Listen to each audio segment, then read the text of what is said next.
புலம்பெயர்தலுக்கு எதிராக நடவடிக்கைகளை கடுமையாக்கி வரும் ஜெர்மனி புலம்பெயர்ந்தோரை நாடு கடத்தும் திட்டம் தொடர்பில் வேறு சில ஐரோப்பிய ஒன்றிய நாடுகளுடன் கைகோர்த்துள்ளது.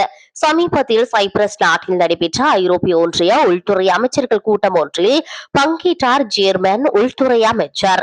கூட்டத்துக்கு பின் ஊடகவியலாளர்களை சந்தித்த அவர், ஜேர்மனியும் வேறு சில ஐரோப்பிய ஒன்றிய நாடுகளும் இணைந்து புலம்பெயர்ந்தோரை திருப்பி அனுப்பும் மையங்கள் அமைத்தல் மற்றும் புலம்பெயர்ந்தோரை மூன்றாம் நாடுகளுக்கு நாடு கடத்துதல் ஆகிய திட்டங்களை நிறைவேற்றியிருப்பதாக தெரிவித்தார்.